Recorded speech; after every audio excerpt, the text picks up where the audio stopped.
നമസ്കാരം. കഴിഞ്ഞ ക്ലാസ്സിൽ വൈജ്ഞാനിക വികാസവുമായി ബന്ധപ്പെട്ട് പിയാഷെയുടെ ആശയങ്ങളാണ് ചർച്ച ചെയ്തത്. ഇന്ന് നമ്മൾ നോക്കുന്നത് വൈജ്ഞാനിക വികാസം വൈഗോട്സ്കിയുടെ ആശയങ്ങളാണ്. വൈഗോട്സ്കിയുടെ ആശയങ്ങൾ മുഴുവനും ഉൾപ്പെടുത്താനായിട്ട് ശ്രദ്ധിച്ചിട്ടുണ്ട്. അതേപോലെ പറയുകയാണ്, ക്ലാസ്സുകൾ ലാഗായി തോന്നുന്നുണ്ടെങ്കിൽ സ്പീഡിൽ കേൾക്കാനായിട്ട് ശ്രദ്ധിക്കുക. വൈഗോട്സ്കിയുടെ ആശയങ്ങളെ അടിസ്ഥാനമാക്കി രൂപപ്പെട്ട ഒരു ചിന്താധാരയാണ് സാമൂഹിക ജ്ഞാനനിർമ്മിതിവാദം. സാമൂഹിക ജ്ഞാനനിർമ്മിതിവാദം വൈഗോട്സ്കി. പഠനം എന്നത് ഒരു സജീവ സാമൂഹിക സാംസ്കാരിക പ്രക്രിയയാണ് എന്ന ആശയമാണ് വൈഗോട്സ്കി മുന്നോട്ട് വയ്ക്കുന്നത്. എന്താണ് പഠനം എന്നത്? ഒരു സജീവ സാമൂഹിക സാംസ്കാരിക പ്രക്രിയ ആണ്. പിയാഷെയുടെ അഭിപ്രായത്തിൽ പഠനം എന്ന് പറയുന്നത് കേവലം വ്യക്തിപരവും ജീവശാസ്ത്രപരവുമായ പ്രക്രിയയാണ്. എന്നാൽ വൈഗോട്സ്കി പറയുന്നത് സമൂഹവും സാംസ്കാരികവുമായ ഇടപെടലിലൂടെയാണ് പഠന പ്രക്രിയ ഉണ്ടാകുന്നതെന്നാണ്. എന്താണ് വ്യത്യാസം? ജീവശാസ്ത്രപരമായ ഒരു പ്രക്രിയയാണ് പഠനമെന്നാണ് പിയാഷെ പറയുന്നത്. എന്നാൽ വൈഗോട്സ്കി പറയുന്നത് ജീവശാസ്ത്രപരമായ ഒരു പ്രക്രിയയല്ല, സമൂഹവും സാംസ്കാരികവുമായ പ്രവർത്തനത്തിലൂടെയാണ് പഠനം നടക്കുന്നത്. ചുരുക്കി പറഞ്ഞാൽ ചിന്തയും അതിൻ്റെ ഉൽപ്പന്നമായ അറിവും സ്വയം ഉണ്ടാകുന്നതല്ല, കുട്ടി ഉൾപ്പെടുന്ന സമൂഹത്തിൻ്റെ സംസ്കാരത്തിൽ നിന്നും പ്രവർത്തനങ്ങളിൽ നിന്നും ഉടലെടുക്കുന്നവയാണ്. ഇതിനെയാണ് മറ്റൊരു ആശയമാണ് സോൺ ഓഫ് പ്രോക്സിമൽ ഡെവലപ്മെൻറ്റ് അഥവാ ZPD. കുട്ടിക്ക് സ്വന്തം കഴിവ് ഉപയോഗിച്ച് എത്തിച്ചേരാവുന്ന ഒരു പ്രശ്നമേഖല, സമൂഹത്തിൻ്റെയോ മറ്റുള്ളവരുടെയോ സഹായത്താൽ എത്തിച്ചേരാവുന്ന പ്രശ്നപരിഹരണ തലവും തമ്മിലുള്ള ഒരു അന്തരത്തെയാണ് സമീപസ്ഥ വികാസമണ്ഡലം അഥവാ സോൺ ഓഫ് പ്രോക്സിമൽ ഡെവലപ്മെൻറ്റ് എന്ന് പറയുന്നത്. അതായത് കുട്ടിക്ക് സ്വയം എത്തിച്ചേരാൻ പറ്റുന്ന ഒരു നിലവാരമുണ്ട്. നമ്മുടെ അധ്യാപകരുടെ സഹായത്താൽ ആ കുട്ടിക്ക് എത്തിച്ചേരാൻ കഴിയുന്ന മറ്റൊരു തലമുണ്ട്. ആ രണ്ട് തലങ്ങളും തമ്മിലുള്ള ഇടയിലെ ആ സ്ഥലത്തെയാണ് നമ്മൾ സോൺ ഓഫ് പ്രോക്സിമൽ ഡെവലപ്മെൻറ്റ് എന്ന് പറയുന്നത്. താഴെ നൽകിയിരിക്കുന്ന ആ ഗ്രാഫിൽ ശ്രദ്ധിക്കുക. അവിടെ നമുക്കൊരു പഠന നേട്ടമുണ്ട്. ക്ലാസ് റൂമിൽ ഒരു പഠന നേട്ടമുണ്ട്. ആ പഠന നേട്ടം കൈവരിക്കാനായിട്ട് ഒരു കുട്ടിയുടെ മുന്നറിവുകൾ നമ്മൾ പരിശോധിച്ച് ഒരു സൂചക ക്വസ്റ്റ്യൻ നൽകി. ആ ക്വസ്റ്റ്യനിൽ നിന്നും കുട്ടിക്ക് എത്തിച്ചേരാൻ കഴിയുന്ന ഒരു നിലവാരമുണ്ട്. ആ നിലവാരത്തിലേക്ക് കുട്ടി എത്തി. അതിനുശേഷം ടീച്ചറിൻ്റെ സഹായത്താൽ ആ കുട്ടി എത്തിച്ചേരേണ്ട ഒരു തലമുണ്ട്. നിലവിലെ തലത്തിൽ നിന്നും എത്തിച്ചേരേണ്ട ആ തലത്തിലേക്കുള്ള ആ ഇടയിലെ വിടവ്, ആ ഇടയിലെ ആ സ്ഥലത്തെയാണ് നമ്മൾ ZPD അഥവാ സോൺ ഓഫ് പ്രോക്സിമൽ ഡെവലപ്മെൻറ്റ് അഥവാ സമീപസ്ഥ വികാസ മണ്ഡലം എന്ന് പറയുന്നത്. സമീപസ്ഥ വികാസ മണ്ഡലം എന്ന ആശയം പഠിച്ചപ്പോൾ അവിടെ ടീച്ചറിൻ്റെ സഹായത്താൽ എന്നൊരാശയം പറഞ്ഞു. ടീച്ചറിൻ്റെ ആ സഹായത്തെ വൈഗോട്സ്കി വിശേഷിപ്പിക്കുന്നത് കൈത്താങ്ങ് എന്നാണ്. എന്താണ് കൈത്താങ്ങ് എന്നാണ്? തനിയെ നിന്ന് പ്രവർത്തിക്കുന്നതിന് ലക്ഷ്യം വെച്ചുകൊണ്ട് കുട്ടിക്ക് നൽകുന്ന സഹായത്തെ കൈത്താങ്ങ് എന്നാണ് പറയുന്നത്. ഒരു കുട്ടി സ്വയം നിന്ന് പ്രവർത്തിക്കുന്നതിന് അധ്യാപകൻ നൽകുന്ന ആ സഹായങ്ങളെയാണ് കൈത്താങ്ങ് എന്ന് പറയുന്നത്. വൈഗോട്സ്കിയുടെ രണ്ട് ആശയങ്ങളാണ്. ഒന്ന് ZPDയും രണ്ട് കൈത്താങ്ങും. അതിനുശേഷം വരുന്നതാണ് അർത്ഥപൂർണമായ സാമൂഹിക സന്ദർഭങ്ങൾ പഠനത്തെ ഫലപ്രദമാക്കുന്നു. കുട്ടിയുടെ നിലവാരത്തേക്കാൾ അല്പം ഉയർന്ന തലത്തിലുള്ള പ്രശ്നമെങ്കിൽ മാത്രമേ കുട്ടിക്കത് വെല്ലുവിളിയായി തോന്നുകയും സ്വീകാര്യമാവുകയും തുടർന്നത് അറിവിൻ്റെ നിർമ്മാണത്തിലേക്ക് നയിക്കുകയും ചെയ്യുകയുള്ളൂ. അതായത് വൈഗോട്സ്കി പറയണത് എന്താണെന്ന് വെച്ചാൽ, കുട്ടിക്ക് വെല്ലുവിളിയായി തോന്നുന്ന ഒരു കാര്യം മാത്രമേ കുട്ടി പഠനത്തിലേക്ക് സ്വീകരിക്കുകയുള്ളൂ. അപ്പോൾ നമ്മൾ ക്ലാസ്സിൽ ഒരു പ്രവർത്തനം നൽകുമ്പോൾ കുട്ടിക്ക് അത് വെല്ലുവിളി നിറഞ്ഞതാണെങ്കിൽ മാത്രമേ അത് ഉൾക്കൊണ്ട് അതിൽ പ്രവർത്തിക്കാനായിട്ട് തോന്നത്തുള്ളൂ. വൈഗോട്സ്കിയുടെ അഭിപ്രായത്തിൽ സംവാദം അഥവാ ഡിബേറ്റ് അത് പഠനത്തെ കൂടുതൽ ശക്തിപ്പെടുത്തുന്നുണ്ട് എന്നാണ് പറയുന്നത്. സംവാദം ജ്ഞാനഘടനയെ അസന്തുലിത അവസ്ഥ സൃഷ്ടിക്കുന്നു. അവസ്ഥ പരിഹരിക്കുന്നതിനുള്ള ശ്രമങ്ങൾ അറിവിൻ്റെ നിർമ്മാണത്തിലേക്ക് വഴിയൊരുക്കുന്നു. അതായത് സംവാദം കൂടുതൽ പഠനത്തെ ശക്തിപ്പെടുത്തുന്നുണ്ട്. വൈഗോട്സ്കി നിർദ്ദേശിച്ചിരുന്ന പഠന രീതികൾ നമുക്ക് നോക്കാം. ഒന്ന് സംഘപഠനമാണ്. സംഘപഠനം.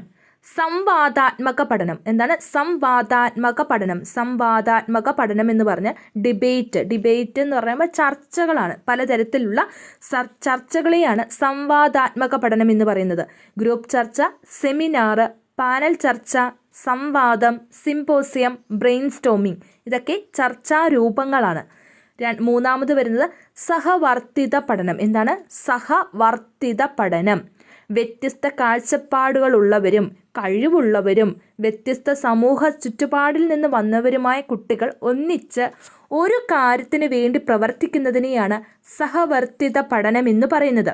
ഈ സഹവർത്തിത പഠനത്തിൻ്റെ സവിശേഷതകൾ എന്തൊക്കെയാണ്?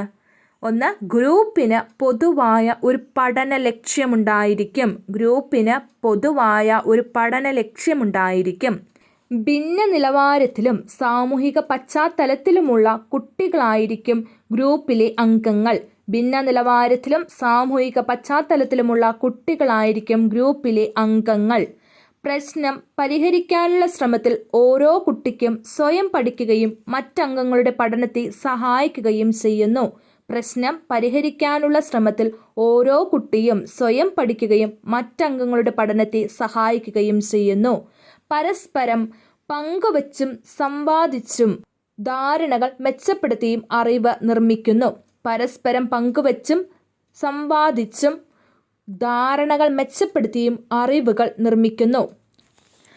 പഠന പ്രക്രിയയിൽ ഓരോ ഘട്ടത്തിലും ടീച്ചർ ആവശ്യമായ കൈത്താങ്ങ് നൽകുന്നു. പഠന പ്രക്രിയയിൽ ഓരോ ഘട്ടത്തിലും ടീച്ചർ ആവശ്യമായ കൈത്താങ്ങ് നൽകുന്നു. ഒന്നിലധികം ആളുകളുടെ കാഴ്ചപ്പാടുകൾ, അനുഭവങ്ങൾ, ആലോചന രീതികൾ, പരിഹരണ തന്ത്രങ്ങൾ എന്നിവയുമായി തട്ടിച്ചു നോക്കാനും തൻ്റേതിൽ വരുത്തേണ്ട മാറ്റങ്ങളെക്കുറിച്ച് തിരിച്ചറിവ് ലഭിക്കാനും സഹവർത്തിത പഠനം സഹായിക്കുന്നു. ഒന്നിലധികം ആളുകളുടെ കാഴ്ചപ്പാടുകൾ, അനുഭവങ്ങൾ, ആലോചന രീതികൾ, പരിഹരണ തന്ത്രങ്ങൾ എന്നിവയുമായി തട്ടിച്ചു നോക്കാനും തൻ്റേതിൽ വരുത്തേണ്ട മാറ്റങ്ങളെക്കുറിച്ച് തിരിച്ചറിവ് ലഭിക്കാനും ഇത് കുട്ടിക്ക് അവസരം നൽകുന്നു. ചിന്തിക്കാനും വിശകലനം ചെയ്യാനുമുള്ള കുട്ടിയുടെ കഴിവ് മൂർച്ഛിക്കുന്നു. കുട്ടിയുടെ സ്വയം വിലയിരുത്താനുള്ള കഴിവും കൂടുതൽ മെച്ചപ്പെടാനുള്ള ആഗ്രഹവും പുഷ്ടിക്കുന്നു.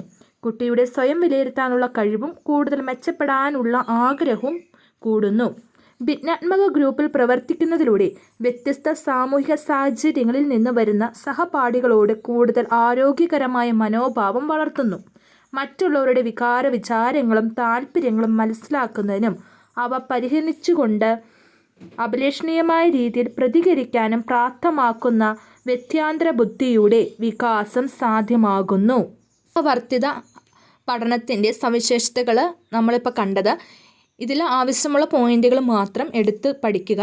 പൊതുവായിട്ടുള്ള കുറച്ചധികം പോയിന്റുകൾ പറഞ്ഞിട്ടുണ്ട്. അടുത്തതായിട്ട് നമ്മൾ നോക്കുന്നത് പ്രതിക്രിയ അധ്യാപനം അഥവാ റെസിപ്രോക്കൽ ടീച്ചിങ് എന്നതാണ്. എന്താണ് പ്രതിക്രിയ അധ്യാപനം? കുട്ടിക്ക് വായനാശീലം നൽകുന്നതിന് വേണ്ടി വൈഗോസ്കി ആവിഷ്കരിച്ച ഒരു പദ്ധതിയാണ് പ്രതിക്രിയ അധ്യാപനം. എങ്ങനെയാണ് ഈ പ്രതിക്രിയ അധ്യാപനം നടക്കുന്നത്? ഒരു സഹപഠന സംഘം രൂപീകരിക്കുന്നു. അധ്യാപകനോ ധാരണാ നിലവാരത്തിൽ മുന്നോക്കക്കാരനായ കുട്ടിയോ ഗ്രൂപ്പിന് നേതൃത്വം നൽകുന്നതിനെയാണ് റെസിപ്രോക്കൽ ടീച്ചിങ് എന്ന് പറയുന്നത്. പ്രതിക്രിയ അധ്യാപനത്തിന് 4 ഘട്ടങ്ങളുണ്ട്. ഒന്നാമത്തെ ഘട്ടം ചോദ്യം ചോദിക്കൽ, സംഗ്രഹിക്കൽ, വിശദീകരിക്കൽ, പ്രവചിക്കൽ. എന്താണ്? ചോദ്യം ചോദിക്കുക, സംഗ്രഹിക്കുക, വിശദീകരിക്കുക, പ്രവചിക്കുക എന്നിവയാണ് പ്രതിക്രിയ അധ്യാപനത്തിൻ്റെ ഘട്ടങ്ങൾ. പ്രതിക്രിയ അധ്യാപനം വൈഗോട്സ്കിയാണ് കൊണ്ടുവന്നത്.